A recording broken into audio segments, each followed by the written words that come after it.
Okay team members, இது first question என்னன்னா, ஃபாரினில் ஸ்டே பண்ணியிருக்கிறவங்க, ஃபாரினில் ஒர்க் பண்ணுறவங்களாம் நாங்கள் எஸ்பிஓவில் ஒர்க் பண்ணிகிட்டு இருக்கோம், நாங்கள் எப்படி சார் ஐடி ஃபைல் பண்ணுறது? நீங்கள் ஐடி ஃபைல் பண்ணணும், பட் ITR2 அந்த சர்வீஸு நம்ம இன்னும் எனேபிள் பண்ணலை. நாளை மறுநாள் அது எனேபிள் ஆகும். பண்ணிகிட்டு இருக்கார் TTS இதெல்லாம் அவருக்கு வந்துட்டுருக்கு. ஸோ அது ஓகே சார். அது இல்லாமல் இப்போ நான் எஸ்பிஓவில் ஒர்க் பண்ணிகிட்ருக்கேன், நான் ஐடி ஃபைல் பண்ணணும்னு நினைக்கிறேன். ஃபஸ்ட்டு கொஸ்டின் என்ன, நான் ஐடி ஃபைல் பண்ணணும்னு நினைக்கிறேன், சரிங்களா? நான் பண்ணணும்னு நினைக்கும் போது என்னுடைய பேங்க் அக்கௌண்ட்டுக்கு என்னுடைய ஹஸ்பண்ட் அக்கௌண்ட்லேருந்து நிறைய பணம் வரும், சரிங்களா? அவர் வாங்குகிற சம்பளத்தை எனக்கு அனுப்புவார். இப்போ நான் ஐடி ஃபைல் பண்ணும்போது அதையும் சேர்த்து கால்குலேட் பண்ணுவாங்களா அப்படின்னா கண்டிப்பாக பண்ண மாட்டாங்க. அது உங்களுடைய பிளட் ரிலேஷனாக இருந்தால் பிரச்சனை கிடையாது. உங்கள் பிளட் ரிலேஷனுடைய அக்கௌண்ட்ஸ்லேருந்து உங்களுக்கு வந்திருக்குன்னா அது பிரச்சனை கிடையாது.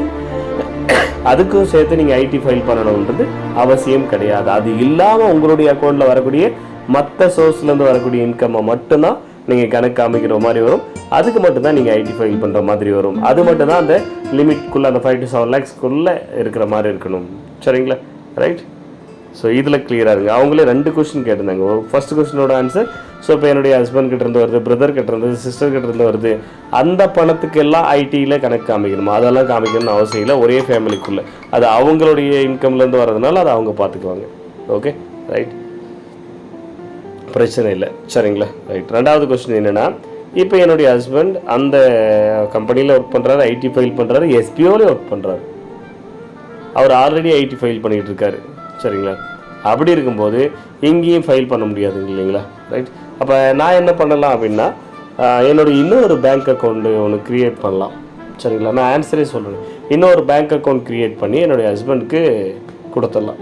ஓகே, அவருடைய ஐடிக்கு, அவருடைய ஸ்டாஃப் ஐடிக்கு, எஸ்பிஓட ஸ்டாஃப் ஐடிக்கு இன்னொரு பேங்க் அக்கௌண்ட் எனக்கு க்ரியேட் பண்ணி நான் என்ன பண்ணலாம், அந்த ஐடிக்கு பேங்க் அக்கௌண்ட் டீட்டெயில், என்னுடைய இன்னொரு பேங்க் அக்கௌண்ட் டீட்டெயில் கொடுத்துட்டு ஸோ என்னுடைய பேன் கார்டே அங்கே கொடுத்துடலாம். ரைட். ஸோ இப்போ அவர் வாங்கக்கூடிய எஸ்பிஓட இன்கமும் என்னுடைய பேன் கார்டிலே தான் கணக்காகும். இந்த 2 பேங்க் அக்கௌண்ட்டில் வரக்கூடிய வருமானங்கள் என்னுடைய ஒரு பேன் கார்டு தானே. பேன் கார்டு நம்பர் 2 ஐடி கொடுத்துருந்தாலுமே பேன் கார்டு ஒன்று தான், அதிலே கணக்கு வரும், அதிலே கணக்கு எடுத்துக்குவாங்க. ஸோ அப்போ எல்லாமே என்னுடைய கண்ட்ரோல்லே வந்துடும்.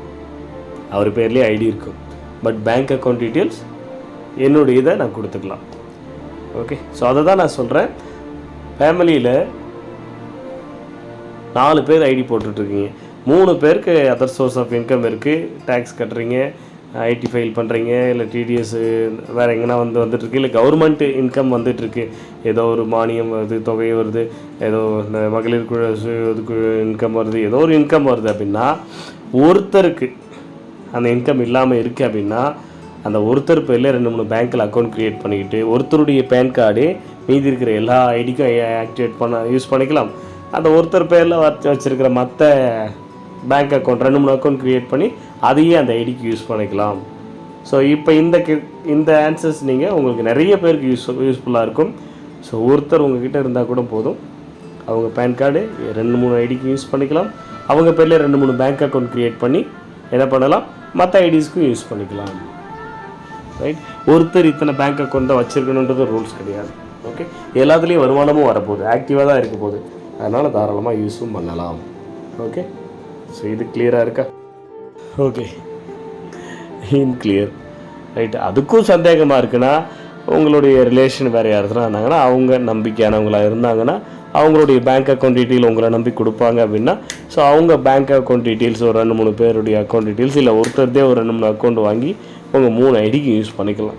ஸோ இப்படி தான் பண்ணி ஆகணும். பட் எஸ்பிஓட கடமை செஞ்சுக்கிட்டு தான் இருக்கும். ரூல்ஸ் ஏதோ அந்த ரூல்ஸ் ஃபாலோ பண்ணி தான் ஆகணும், சரிங்களா? ரைட்.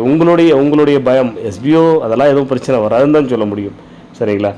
நீங்கள் 1008 சொல்லுவீங்க, நாளைக்கு ஏன்னா ஒரு பிரச்சனை என்ன சார் பண்ணுறது அப்படின்ற ஒரு பயம் இருக்குன்னா பயந்துக்கிட்டே செய்கிற அளவுக்கு இது அவ்வளோ இம்பார்ட்டண்டான ஒரு ரூல்ஸும் கிடையாது. ஒரு எஸ்பிஓவில் ஒரு சர்வீஸ் கொண்டு வந்திருக்காங்க, அதை உங்களுக்கு என்னென்ன டவுட்ஸ் இருக்கோ அதெல்லாம் கிளியர் பண்ணிகிட்டு இருக்கும். விருப்பம் இருக்கிறவங்க, தைரியமாக பண்ணணும்னு நினைக்கிறவங்க பண்ணுங்கள். நாளைக்கு அதோட பெனிஃபிட்ஸ் வரும்போது உங்களுக்கு கிடைக்காம போகலாம்ன்றது தான் எஸ்பிஓட ரெக்கமெண்டேஷனை தவிர, இன்ஃபர்மேஷனை தவிர கட்டாயம் அப்படிங்கிறது நாங்கள் இன்னும் மேண்டேட்டரி இன்ஃபர்மேஷனாக கொண்டு வரலை. ஓகே, அதனால் கொஞ்சம் கிளியராக யோசித்து டிசைட் பண்ணுங்கள். இந்த மாதிரியான க்ரைட்டீரியாலாம் நீங்கள் தான் முடிவு பண்ணணும் நம்ம என்ன பண்ணணும் அப்படிங்கிறது. Okay, right. அவ்வளோதான், பார்த்துக்கலாம். அப்படிங்கிறது தான் பதில். யோசிச்சு டிசைட் பண்ணுங்கள். பட் அந்த உங்கள் 3 பேருடைய ஐடிக்குமே பேன் கார்டு கொடுத்தாகணும். அந்த பேன் கார்டு கண்டிப்பாக நாங்கள் டிடிஎஸ் கட்டுவோம், கம்பெனி கட்டி தான் ஆகணும், வேறு வழியில்.